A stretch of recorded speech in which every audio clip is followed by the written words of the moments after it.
everybody, welcome. We're going to be painting a lynx today, but before we get into that, we're going to do a quick run through of all the materials. Eventually some brushes, what's inside this cup, palette, pigments for now. So we're going to start with ivory black, English red, vermilion, alizarin crimson, cobalt blue, Viridian. We've got emerald green here, yellow ochre, Naples yellow, and this is a lead white, specifically Kremnitz white from Old Holland today.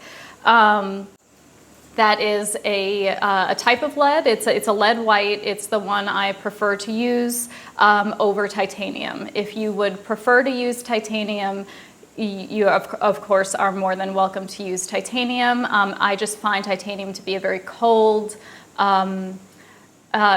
I always call it an aggressive white. You're going to end up doing a lot of really great mixtures. I always find pulling in a titanium really eats away at that mixture. It's a lot. So lead white, if you want to use it, if you've been using it, great. You'll find that it's a very transparent and warmer white than titanium. So it will mix very well with this palette. Because none of these colors are particularly aggressive with the exception of English red. This is probably the most aggressive color on the palette. So we've got ivory black. There's some notes on black on palettes. Some people don't love to have a black on a palette. I'm somebody who actually doesn't like to have brown on a palette. And to my knowledge, I think the mindset is the same on both colors. The reason why one would want one or the other or none.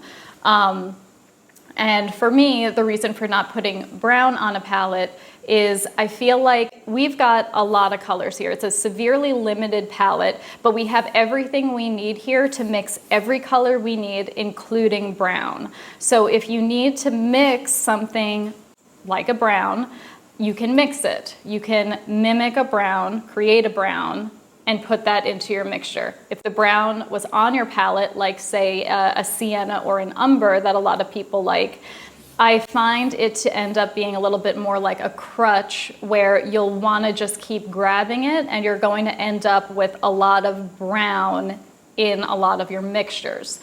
This is the same mentality I believe some people will have about black. It can become too dominant a color in your other mixtures or in all of your mixtures. So you'll find probably throughout this painting, in other paintings you'll do potentially with me, or if you continue to use this palette, you're not going to need the black a lot. It's sort of like a in case of emergency color. We use it a little bit in the beginning, say values like 1 and 2, we'll use that, and then we kind of abandon it. The rest of it is all crafted here. So there's your ivory black. You'll notice there's 3 reds here, English red, vermilion, and alizarin crimson. I also have 2 greens and 2 yellows. And what I've decided with this palette is it's nice to have warmer colors and then potentially cooler colors and or brighter colors.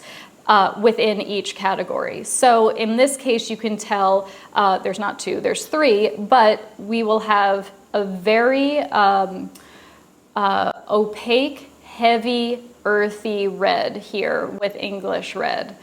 Whereas these are a bit more transparent, and you'll notice, especially without mixing, especially even this vermilion, how bright it is. It's a very bright color. So you can also already think of these reds, not so much the greens, but definitely the yellows in terms of like maybe we've got a shadow color here and then a lighter color.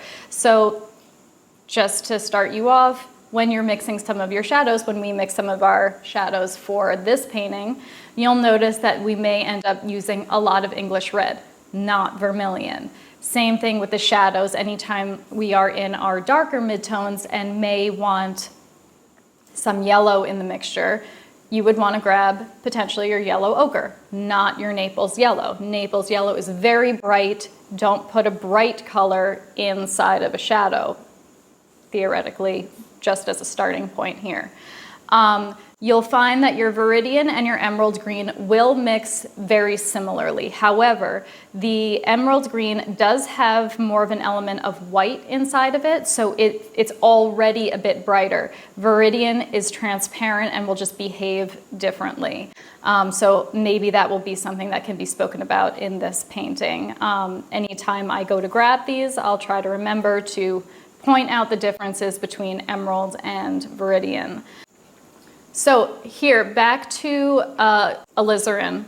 This is now a very cold red. So over here, you've got warm reds. Here you have a cold red.